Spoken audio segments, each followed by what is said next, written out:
we're going to go to share the page.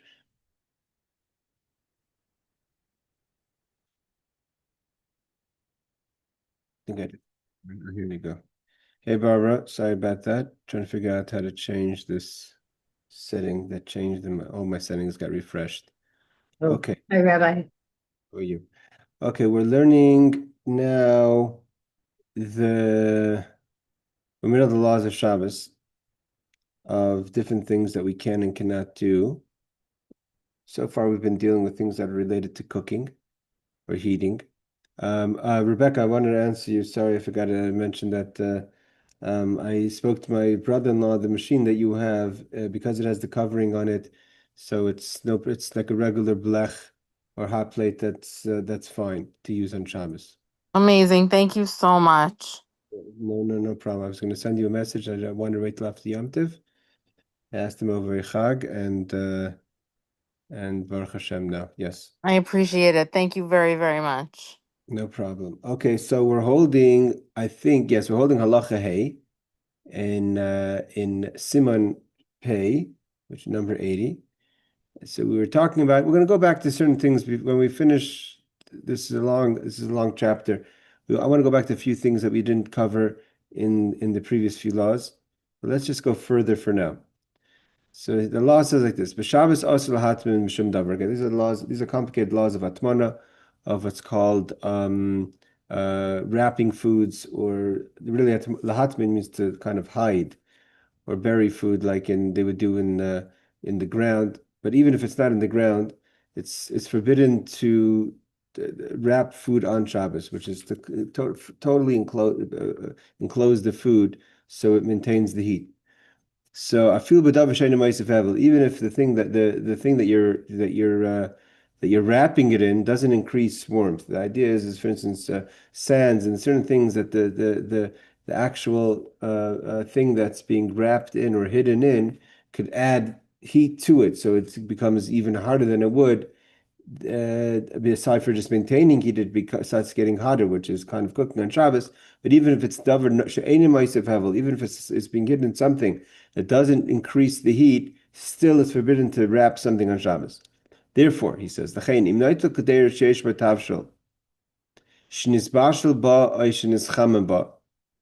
if you take a pot, or if you remove a pot that has in it food that's been cooked um, uh, um, or warmed in this pot, you're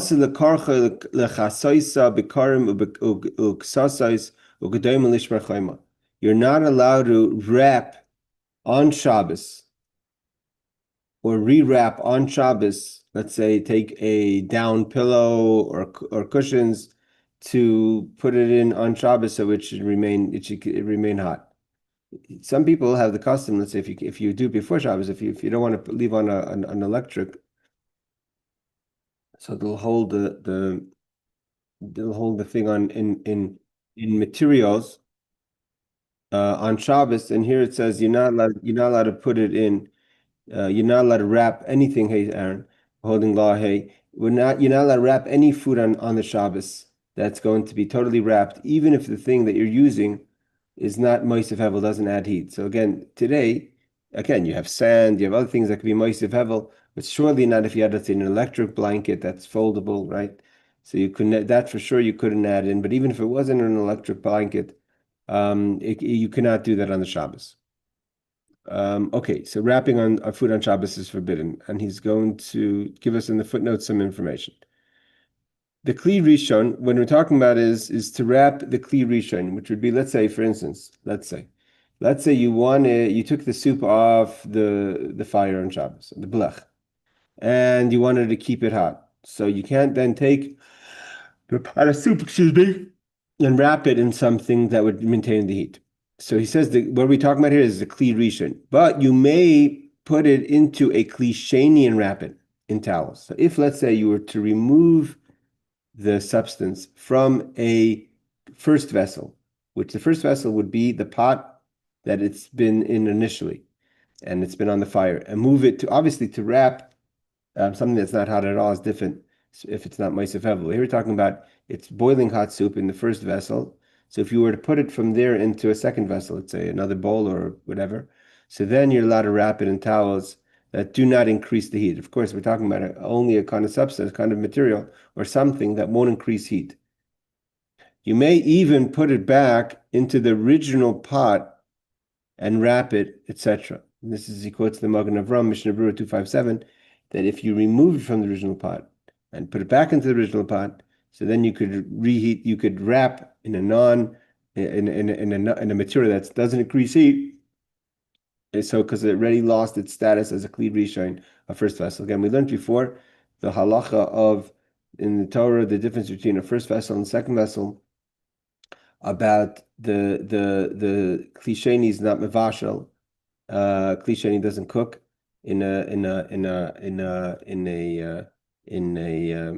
doesn't cook in things don't cook in a klisheni, and we're more careful even to have irui kli rishon. So we have sometimes a kli shlishi, but even a klisheni, a second vessel, which again would be removing it, for instance, from the pot into a bowl or into another pot. So the second pot is a klisheni, then you can wrap it, or if you remove it totally from the first pot and put it back in the first pot, obviously at that point, not sure how you'd remove it from the first pot to the second pot. It would become a kli shlishi because it went into second, then would go back to the first. All right, Numbers 27, he says is, it is forbidden to wrap it or cover it with pillows and or cushions to prevent its turning warm. It says, if the food in the Kli Rishon is less than Yatzei Ledes, let's say, again, in this case is, you've taken the soup off the fire, and after a while, everything cools down, right? So now it's lost its temperature of being a Yatzei Ledes. We learned before Yatzei Ledes, if you get the exact temperature, I think it was 110 or 41 to 43 Celsius. So if it loses that heat, which is called Yatzei Ledes, it's no longer boiling. And the definition is your hand doesn't jump back from its heat, so it's now warm. So you may wrap it if you really need to, says the Mishnah Berurah. So here he basically says, if it's a kli, if you put it into kli sheni, it's not a problem. If you take it out of the kli rishon and put it back in the kli rishon, it's not a problem. If you leave it in the kli rishon and it cools down from a yatzei ledes to being a non-yatzei ledes, that means it's cooled under, let's say, 43 degrees.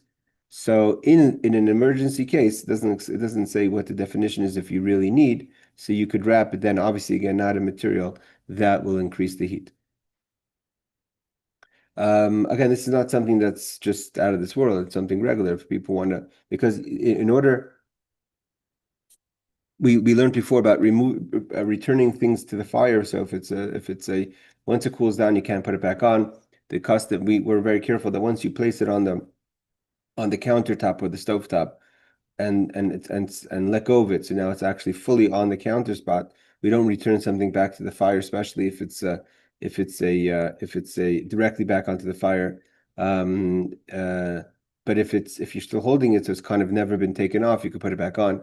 Here we're talking about a situation where you've taken it off the fire and you want to wrap it into something. So the wrapping requires one of three conditions or two conditions. A, it's no longer in a kli. Three conditions. Hold on, Aaron. What? A, it's not a. It's not in the kli rishon. It's not in the original pot. Two, it's if it's in the original, it can't be put into something in any situation that's moisef hevel that increases the heat. Again, not increasing the heat doesn't have to be something electronic. There's certain natural substances like sands and earths that actually increase heat on something. And number three is depending on if it's been removed from the kli rishon, now it's in a kli sheni, or if it's in a kli rishon in extreme cases and it's warmed to the level that's no longer yatzei ledes, it's no longer hot enough that your hand should jump back. So then you could wrap it again in a substance doesn't add heat. Yes, Aaron. And Okay. this would retain some sort of level of warmth. Yes. Okay. If you cook it and it's wrapped the way whatever you just mentioned, it's wrapped in that way, and you take it off the heat, and now it's Shabbos. Can you leave it? Oh, that's an excellent question about hatmana that's been left. So if you've left it into something that's not moisif hevel, doesn't increase the heat before Shabbos is different. Once you open it, you can't put it back in. Again, unless it's totally cooled down. But if it's to leave it initially before Shabbos, that's permitted. Again, people do that because of if they don't want to leave an electric thing on, if that's the only thing that's warm, etc. Let's say some people are only eating Friday night, or they don't have anything hot on Shabbos day, so they don't want to leave on a hot plate. Now, what about some of the things you put in the pot? So you put in, like on a cholent pot, you put it in stuff that wraps the actual food. How does that? We're not talking about like silver foil. That's We're not talking about silver foil. Let's say you have the kishka wrapped in a silver foil or a kugel wrapped in a silver foil. That's not maintaining heat. That's just separating the food that shouldn't become part of the cholent. It's not about heating. It's not about the idea of hatmana is that you're keeping it wrapped into something or you're wrapping it into something to maintain the heat. When you have a kugel in silver foil and you put it in the cholent, or you have whatever it is you put in the cholent and so forth, it's not there as a way of increasing or even maintaining heat. It's just a way of separating it from the So food. now my last question about this: what's the difference if you have a black that's the Israeli one without any knobs or anything? Okay. So you plug it in the wall and you put your food on it, or instead of using a black, you just wrap it in insulated stuff to keep it warm. Again, there's a difference between insulating, what's called wrapping, insulating. In Torah, the definition of hatmana is it's totally submerged in the wrapping. A blech is an open flame. The Torah has a specific concern about something that's submerged and totally wrapped, which is called hatmana. The word hatmana is in the word like hatmin, to hide something. Yes, Barbara.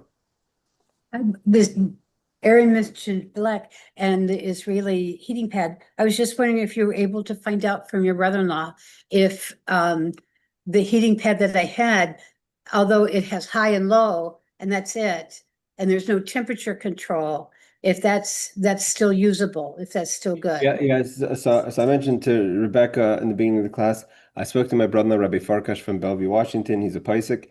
That he says if the ones that they have today, again, depending on if it's the one that Rebecca sent me a copy of, or a picture of the machine that was specifically made for Shabbos, has special protections on the knobs.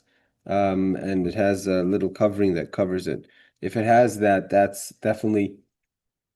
He told me it's not a problem. It'd be like the regular, what Aaron calls the Israeli blech that just plugs in.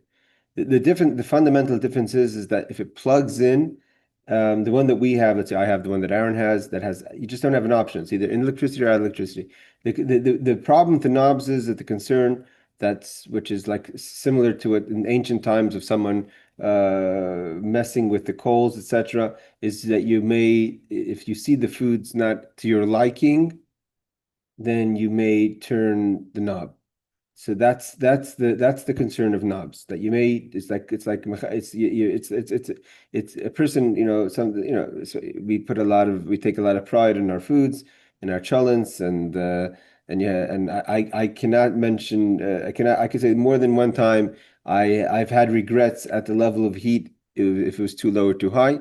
The crockpot also has knobs, so it's concerning with with the knobs, but obviously if it has the protection that Rebecca was mentioning, it's not a problem. Yes, Rebecca. There's no knobs on it. It's just a switch. I'd have to flip the switch back and Right. forth. Exactly.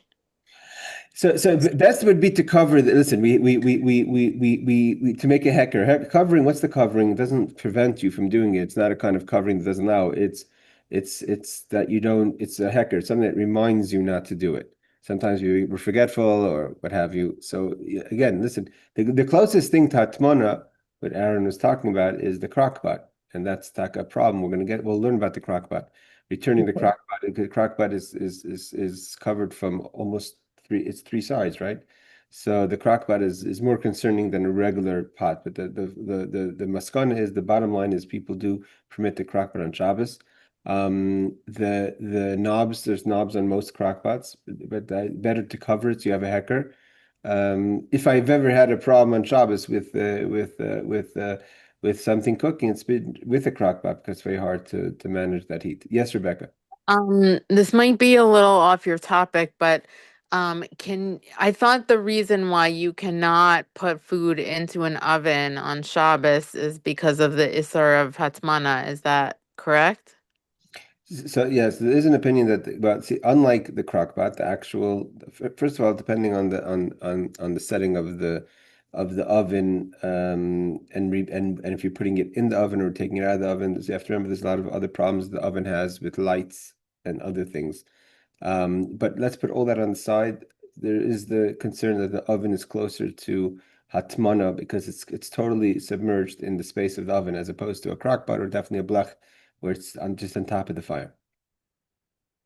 But if you have something in the oven, if the oven is on, right? So it's different if the oven's on. Again, we learned last week that Shabbos mode on an oven is not so simple because if it's Shabbos, depending what it's doing, and there's obviously more. It's a question of putting it back in on Shabbos is different than taking it out.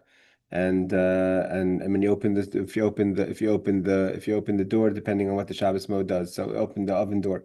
But definitely to leave, let's say, an oven on before Shabbos without any lights or any of the other issues or alarms, what have you, and then to just have something stay in there while it's warm and open and take it out is obviously different. But if the Shabbos mode is a proper Shabbos mode that you can use it for, that doesn't do any of the things that are complicated on Shabbos versus the holiday when you can cook.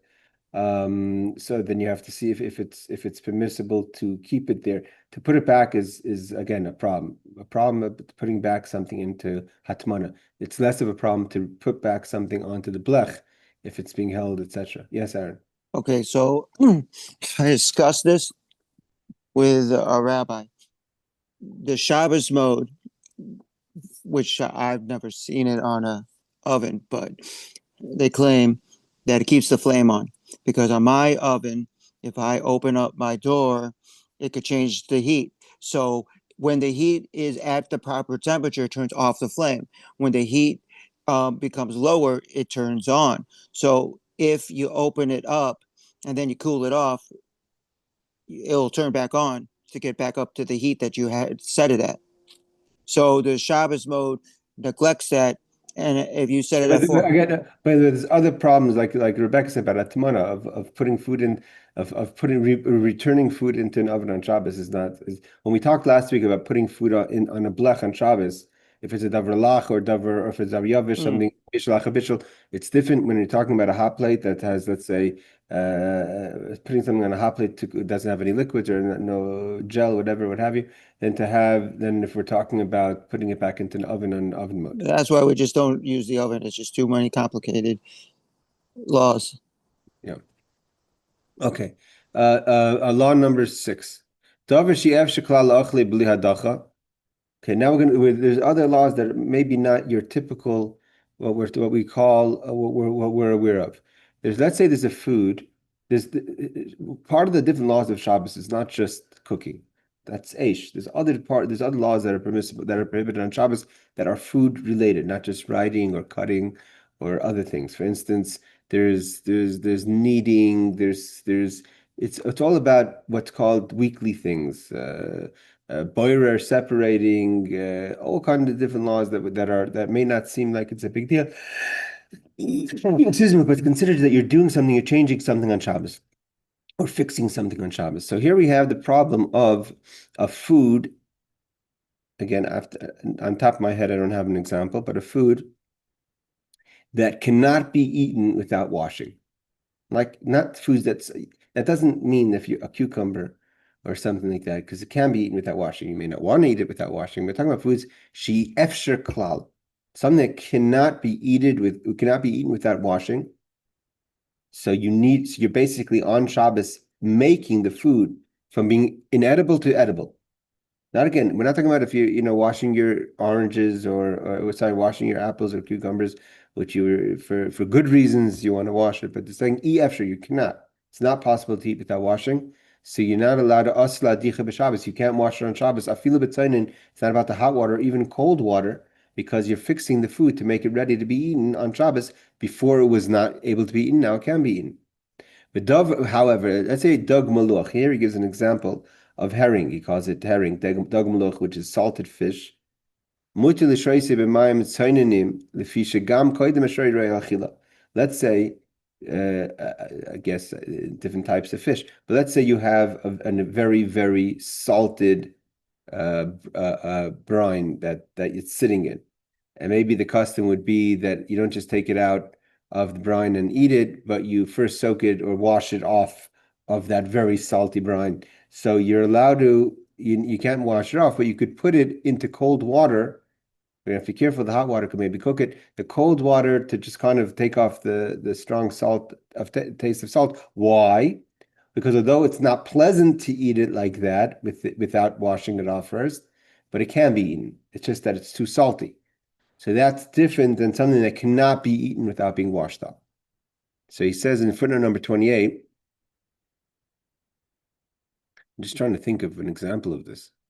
So he says in footnote number 28, about even if in cold water.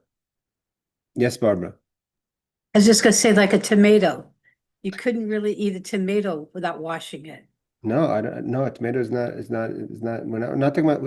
You're thinking about like it's a bit maybe hands have touched it or it's a bit dirty. It's talking about it's not possible to eat. There's a fish that's cooked in actual salt. You cannot eat it after it's cooked without cleaning the salt off. Well, I'm not sure if he means that. He says dag maluach. Can herring? It's very salty. I've never cleaned the I salt think off of a herring. and he's not talking about hygiene here. I think he's talking about foods that are just literally cannot be eaten without being washed. Maybe there's a poison. I don't know. So he says, this is the option. This is the opinion of the Pri Megadim and the Nishmas Adam. But the Mishnah Berurah 31837 rules, according to the Beis Yosef, Eliyahu Rabbah, etc., that you are allowed to make it edible by rinsing with cold water, for there is no prohibition of makeh bepatish, applying the finished touches regarding food. So he says that this is not, it's not the opinion of everyone. The opinion of the Magen of Ram. Basically, here the concern is makeh bepatish. Makeh bepatish means when there's something that's missing the final touch. Makeh bepatish is like the actual means the final hit of the hammer, right? Let's say you have something you built. Everything's there, the structure is there. It's just missing that last bang of the hammer to finalize it. So according to Torah, makeh bepatish is fixing on Shabbos, because that's its final action that's required to turn it into a usable thing. Right? That last knock of the hammer on the nail. So the Mishnah, the opinion that the Kitzur Shulchan Aruch brings down, and maybe you're right, Barbara. Maybe the opinion of the Pri Megadim is even washing. I don't. It doesn't seem that it's a hygiene question. It seems like I don't know. I can't think of an example on top of my head of a food that requires washing to make it edible. And he says dag maluch is not included. This salted fish. Maybe salted fish herring is not as salted as the fish Aaron is talking about. But he says the opinion of the Mishnah Berurah is of the Chofetz Chaim. Is that unlike the opinion of the Kitzur that he takes of the Pri Megadim, is that there's no such thing as makeh bepatish of food. The final knock of the nail doesn't apply to food. So therefore, if the food is lacking rinsing, in this case that would be the hitting of the hammer, that doesn't apply to food. Yes, Aaron. Why didn't they give an example in?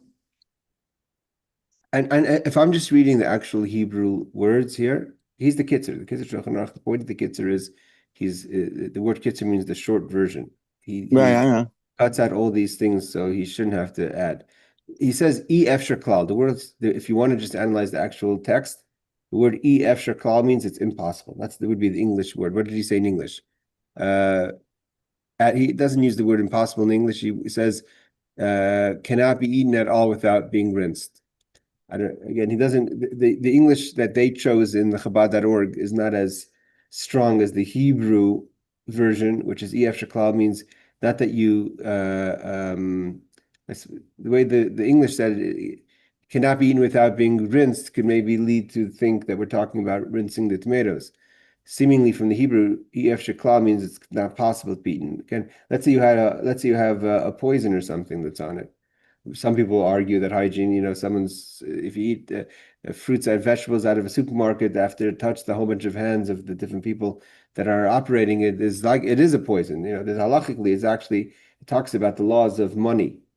It talks about because money is talking about coins, because coins are being passed from person to person. There's a sweat that's on the coins that's poisonous. Torah says you're not allowed to put as a means of protecting yourself. You're not allowed to put coins in your mouth. Okay, so let me ask you this. So let's talk about lettuce. You would never, as a Jew, eat lettuce. It's not checked. Checking has a washing, and if you didn't wash it, you can't eat it. That's a good point. That could be that kind of food. You're talking about like getting rid of the bugs and stuff. Yes. But that's different. That falls into other problems of Bayer of taking psilis, taking out in the shops for sure. Take the bugs off is not just because it can't be eaten because of the halachic, it's also because the process is the problem. Here, the process itself is not the problem. It's that you're making the food So edible. let me ask you this. Okay, a potato, it grows in the ground. It always has dirt on it. You couldn't eat it if it wasn't cooked, but so you'd have to cook it before Shabbos. But you can't eat it if you don't wash it. There's dirt on it. And I'm not certain a potato falls into foods that have to be cooked. I never heard of this Okay, food. I'm saying I don't know that there's certain foods that have to be cooked. I'm not sure. Could it be they made this rule because in ancient times they had such a food? It could be. I don't know. I'll look into a little more what kind of food we're talking about. It could be. It could be. This is what Barbara's saying. Like fruits and vegetables that need to be rinsed before. But that But would be. fruits and vegetables. But no one holds by that. Everyone makes salads on Shabbos, and Okay, but listen to no this. one pre-rinses their fruits and vegetables that I know before Shabbos. Okay, so wait. No. Okay, 100 years ago they didn't have all the pesticides, so no one had to wash the tomato like you do today. They didn't put extra garbage on these foods. So back when they wrote this, they were more fresh than the ones we got now. So they're less washing. It seems to me that it's something that the washing makes it edible. Yes, Rebecca. I know you're not talking about borer now, but since potatoes just came up, I eat a lot of potatoes on Shabbos.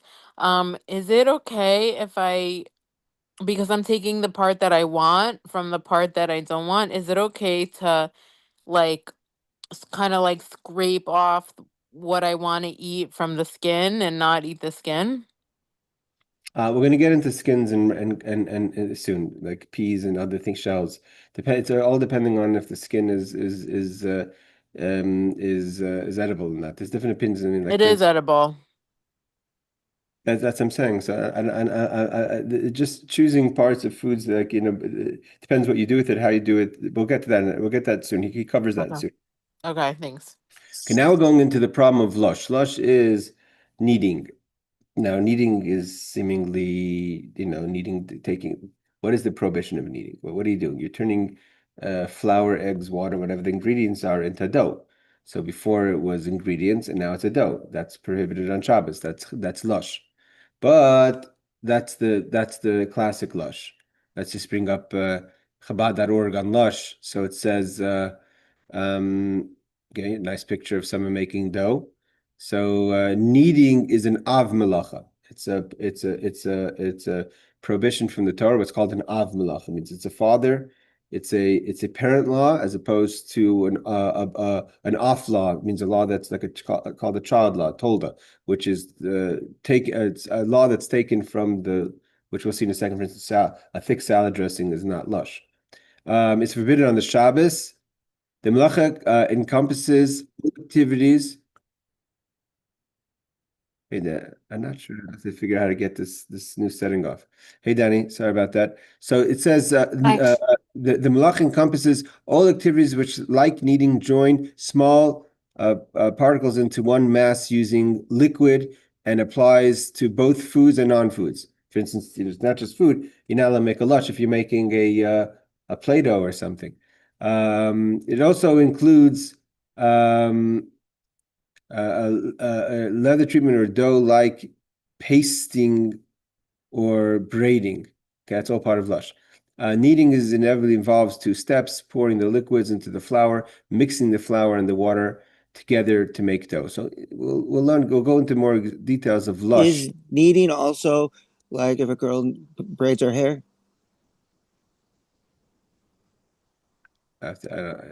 Braiding is, I don't know if does that fall into kneading? Well, you Uh, said braiding. You couldn't braid on he, Shabbos. he means when he says braiding, he means the like a challah. Right, but the way my daughter braids the dough, she says it's like when you braid hair. So can you braid your hair on Shabbos? Where did we see before the word braiding? So forbidden activities like kneading, enjoying small parts and small liquids, and fast the food non-foods also includes shipments like dough and pasting and okay, we'll have to get to that. I know Okay. we don't do braiding on Shabbos, but I'm wondering if maybe this come from Lush. Okay. I mean, my daughter doesn't braid her hair on Shabbos, but We I'm don't just braid on Shabbos. asking. I'm wondering if it falls into that. Okay. So it says chardol.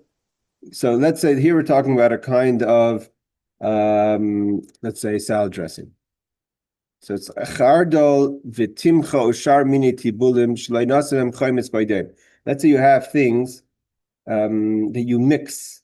Chardal is a kind of mustard or horseradish relishes that are mixed into vinegar on Shabbos, mixed into vinegar as a dish. So you didn't make it before Shabbos. Make it before Shabbos, obviously not a problem. If you didn't make it before Shabbos, so atalitim and Shabbos, you're not allowed to make them on Shabbos because then that's like kneading. That's a byproduct of kneading, which is may not be dough, but it's still turning it from dries and liquids and turning into a single product. Ela b'shuni. The only way you can do it is if you do it non-regular. The hainu, what does it mean non-regular? The hainu sheyitin chilas achayim tzbekli. The typical way to do it is first you put the dry, which is the mustard, let's say, and you add to that the vinegar.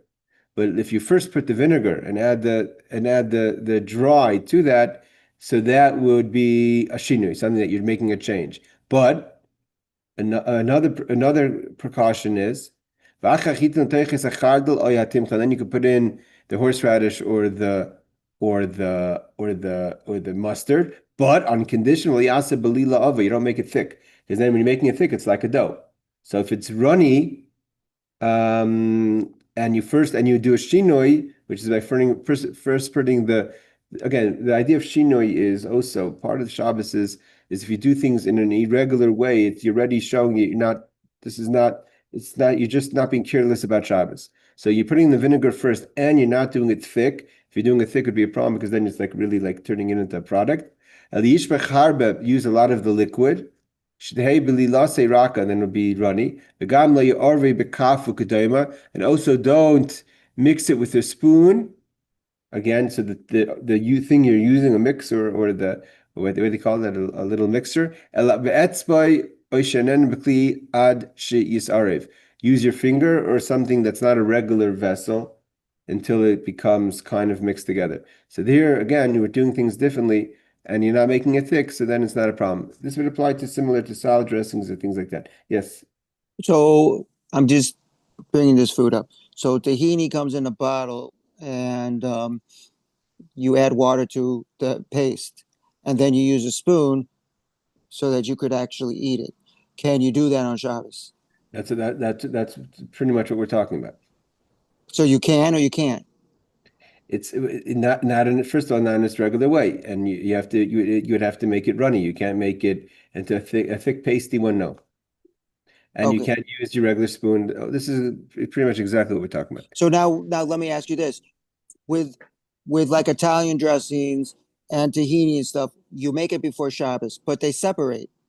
Uh, but you didn't add anything more to it; it just separated. So the water is now on top, or the oil's on top of the water. Okay, but a liquid like that, right, is obviously never. It's not kneading because it's not turning it. The very fact that it never really comes together, it's not really kneading. So, but of course, it's still better to do it in the shinoi. That's what we're saying here, like the runny. But if something that turns into a semi-solid by mixing it well, that's the problem we're talking about over here. So you could shake up a dressing. Shake up dressing is different. We'll get to that, but shaking up dressing should be different. Yes, Barbara. That was my question about if we could shake it to mix it. So we'll get to that. Yeah, but I mean, offhand, it shouldn't be a problem because the ingredients have already been mixed. It's just been, it means you mixed it initially, now it's just become kind of separated. So obviously, it's not davar shekayama. It doesn't hold. If it keeps on falling apart, it doesn't hold. All right, here he says putting in liquids is prohibited because of lush kneading. One of the 39 melachos. We said that before. 30 is first put in the vinegar and then add the dry, which would be the mustard and horseradish in this case. If you put some liquid in before Shabbos, you may add more on Shabbos. So this is basically what we were talking about salad dressing. It means you kind of made it a little bit, but now you just want to make it kind of better. So the Taz and the Mishnah Berurah says that's okay. A few drops, however, is insufficient. You can't just add a drop. It has to be a little bit, but you're adding to it. For this purpose, there must be a noticeable quantity. Means if it's a noticeable small quantity, you could add to that small quantity. If it's an unnoticeable or not at all, that's the problem. Okay, now footnote number 31. Again, these are a lot of these things are a question of fresh or what have you. Okay, you can't use a spoon or use your finger or something else. It says if you put a liquid, so it goes, if you put in the liquid on Shabbos, b'diavad. Let's say you've already put in the liquid, and you've done it. You shouldn't have done it, but you've done it. So you may eat it, says the Bir Halacha, means you don't have to put it on the side. This is because many poskim rule that the prohibition of lush applies only to kneading, but not to pouring in liquid. Meaning the actual biblical law is literally taking all the ingredients, let's say of dough, and kneading a dough. Here you're just pouring in the liquid, even if you're not. It's not your classic idea of kneading. So therefore, you should not do it. But b'di'evid means if it's already been done, then it doesn't mean you have to put it on the side, etc. The opinion of the Smak, Sefer HaTruma, and the Yarim. Okay, let's do one more. Now here's the question of Noilid, or something that's coming up that's not been before Shabbos, Muksa, right? So let's say you're a person who has a backyard with fruits. Can you pick up fruits on Shabbos and eat them? So it says Perish Nimsutach Ilan. If you were to find fruits lying under the tree on Shabbos, Asura Afilu Betilta, not only can you not eat them, you can't touch them, the muksa. Sheminaf layim, because maybe they became ready today, meaning if they fell on Friday, so that's not a problem. But the problem is we don't know if it fell on Friday. Maybe it fell over Shabbos. Now here's another question. Let's say you have some sort of arrangement, and that's like that sometimes in Jerusalem, where you pick up things from a non-Jew on Shabbos. So the non-Jew is allowed to have them. But the question is, in this case, we're talking about fruits and vegetables. Can I go to a neighbor that has a garden outside with fruits and vegetables and borrow in a permissible way, obviously, to carry, for however that would be? It's in Erev, fruits on Shabbos, fruits and vegetables on Shabbos. So is that a problem? So he says, he says, if there's fruits and vegetables from a non-Jew, it's the same problem, because if it came into being on Shabbos, that's a problem. If there's a concern, and that could be if someone has a private garden that they picked it today, because the food itself, it's not about it being a Gentiles or not. The food was on the tree before Shabbos, and so therefore before Shabbos it's something that happens on Shabbos. It's like the washing of the fruits. You can't take something that's noilid b'Shabbos, right? Asur ma'afilu b'tilta. Again, it's not even about, you can't even touch it. But if, for instance, this person doesn't have a garden, or it's something that's not from their garden, and it's from the supermarket, and the supermarket is not running foods that are fresh every day, so that's different, obviously. So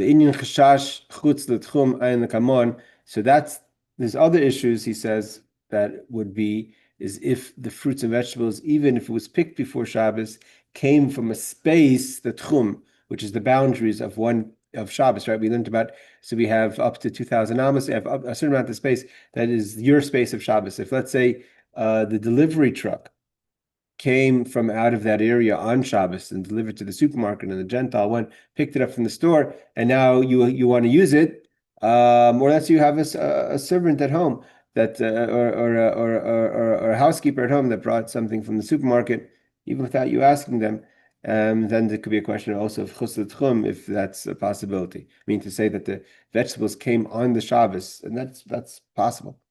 Okay. Let's just do the footnotes in this and we'll open up to final questions. So we're talking about fruits found under the tree must not be removed, for they may have fallen on that very day. 32. A suffix that is also prohibited, and so says the Mishnah. Even if you're not sure, it's still prohibited. It is prohibited for two reasons. One is muktzah, means it hasn't been ready for you on Shabbos. Also, you might come to pick them off the tree. If you're going to allow someone to eat, let's say, take away the problem. Muktzah. Muktzah means something that's something that you don't have intention to use on Shabbos or Yom Tov, for that matter.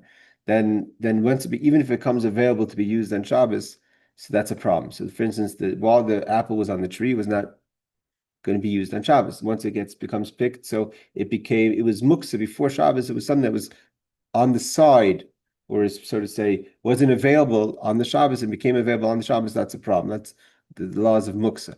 So he says, but there's a second problem. And the specific here is the second problem is in order to eat the apple, is you have to take it off the tree. That's another prohibition, not just muktzah, of taking off an apple on the tree of Shabbos. If we're going to say that you could pick up the apple from the ground on Shabbos, taking the muktzah issue in the side, that may lead the person to the next time or in a different scenario, actually pick the tree. So that's where the precaution is. Aaron, you wanted to ask something? No. Okay, now my question is, so some fruits start to deteriorate on after you pick it. So some people like to grow their own fruits and vegetables because the store-bought ones, you don't know how long it's been sitting there for. So you want to eat it on Saturday, and it's going to be more than 24 hours since you picked it because you can't pick it on Shabbos. So how do you keep it from starting to deteriorate and not taste the freshest? I mean, it's the same thing when you have a steak. They keep cooking, and then it's overcooked by the time you want to warm it up. So is these are the foods you don't have on Shabbos, or is there ways to do these things to have it as ultimate? I'm not sure what you're looking for an answer. If you're asking if there's any way to pick on Shabbos, it's prohibited to pick on Shabbos. Right, but is there any way keeping things fresh on Shabbos is there's the refrigerator. There's other ways of keeping things fresh. There is the halacha goes into questions about 2 days of Yom Tov, or going Shabbos into Yom Kippur, or Yom Kippur into Shabbos. About in the ancient times where they didn't have, refrigerator, they would keep the fruits and vegetables fresh by keeping it in cold water. So there's a question if you're allowed to prepare fruits and vegetables for one day into the next day because of your concern going into Yom Tov to put it into cold water. But means that's a problem of hachana, of preparing one day for the next day. But it means to put it into cold water on the Shabbos itself is to keep it cool and fresh. That's not violating the Shabbos of in the way you're doing it is not a problem in the Shabbos itself, because it's something that, let's say, to put food back in the refrigerator or to put apples in the refrigerator in Shabbos is not a problem. To pick it because you want it to be fresh and that's the only way you're gonna have it fresh. There's no way around that. Again, there's a Gemara that talks about that if Yom Kippur, today it's not possible because of the calendar. If Yom Kippur would go into Shabbos, so there's allowance before Shabbos, before Yom Kippur goes out, to put the food into the fruits and vegetables to keep fresh from spoiling, to put into water. But that's a question of preparing one day for the next day. But here you're talking about because you want to have fresh vegetables, which is important, but you want to have fresh vegetables. If you should be permitted to pick it on Shabbos or to pick it off the ground that fell on Shabbos, that's not permitted. Okay. Any other questions? Okay. Again, so what we're learning from here is the prohibition is in this case is of something that's very common. People have trees in their yard or vegetables in their yard, and or taking from neighbors, etc. That's definitely an issue. Yes, Aaron? Just a quick question. So let's say you have rodents or bugs. So could you kick the fruit off your yard so that you don't get the pests? No, I mean, from the problem of muksa, you can't touch it. Um, um, Fruits, I mean, let's say, listen, if things that are falling on Shabbos, or you don't know, most people have trees in their backyard. You're not monitoring exactly. It just things, it's always when you're not watching, things fall off the tree. That's the rule of thumb, right? Very rarely do you watch a tree drop, an apple fall. It's usually when you leave for 5 minutes, there's 5 apples on the floor. So yeah, that's a problem. Looks at it, but the laws of protecting for things like that, of covering, etc., for things that may spoil is different than moving it. Moving it, you're not allowed to. The covering is something else.